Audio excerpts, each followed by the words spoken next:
नमस्कार।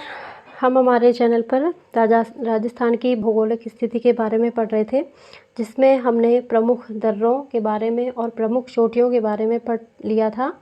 अभी हम पूर्व का नदियों द्वारा निर्मित मैदानी प्रदेश के बारे में पढ़ेंगे। तो नदियों द्वारा लाकर बिछाई गई उपजाऊ जलोढ़ मृदा से निर्मित होने के कारण राजस्थान का सर्वाधिक विकसित प्रदेश है। इसी कारण राज्य के इस भाग में सर्वाधिक जनसंख्या निवास करती है। यहाँ सर्वाधिक जनघनत्व पाया जाता है। राज्य के 23.00% पर यानी कि 23% भाग पर फैले इस प्रदेश में राज्य की कुल आबादी का 39% आबादी रहती है। पूर्वी मैदानी प्रदेश के दक्षिणी भाग को मेवाड़ का मैदान एवं पूर्वी भाग को मालपुरा करौली का मैदान के नाम से जाना जाता है। पूर्वी मैदानी प्रदेश को 3 भागों में विभाजित किया जाता है।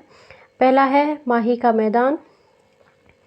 माही नदी का बहाव क्षेत्र कांठल प्रतापगढ़ कहलाता है, इसलिए माही नदी को कांठल की गंगा कहते हैं। बांसवाड़ा से प्रतापगढ़ के मध्य भाग को छप्पन का मैदान कहते हैं, क्योंकि यहाँ पर 56 नदी नालों व 56 गांवों का समूह है।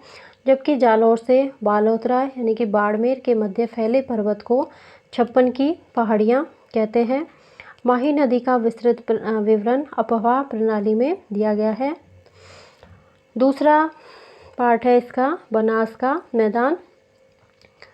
512 किलोमीटर लंबी बनास नदी राजस्थान की पूर्णतः बहाव और अपवाह की दृष्टि से सबसे बड़ी नदी है।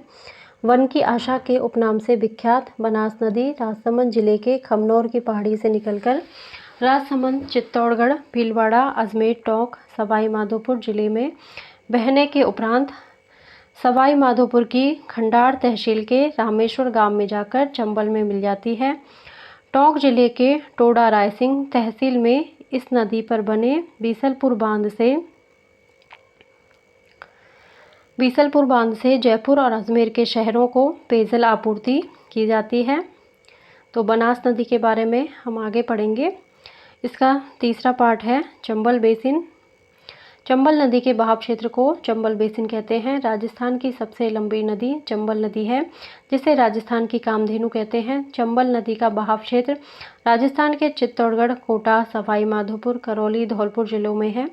इस क्षेत्र को डांग क्षेत्र कहा जाता है। यह डांग क्षेत्र विकास कार्यक्रम चलाया गया।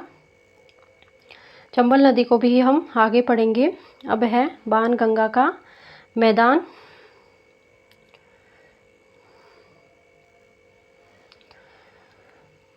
NH 11 पर बहने वाली बाणगंगा नदी के बहाव क्षेत्रों को बाणगंगा का मैदान कहते हैं। बाणगंगा नदी का बहाव क्षेत्र जयपुर, दौसा और भरतपुर जिलों में है। बाणगंगा नदी के बारे में विस्तृत जानकारी हम आगे के पार्ट में लेंगे। तो इस तरह से पूर्वी प्रदेश को 3 भागों में बांटा गया है। इसके बाद आता है दक्षिणी पूर्व का पठारी प्रदेश। इस पार्ट को हम अगले पार्ट में पढ़ेंगे। अभी के लिए इतना ही। अगर आपको मेरा वीडियो पसंद आता है तो प्लीज़ इसे लाइक करें, शेयर करें और सब्सक्राइब करें। Thank you.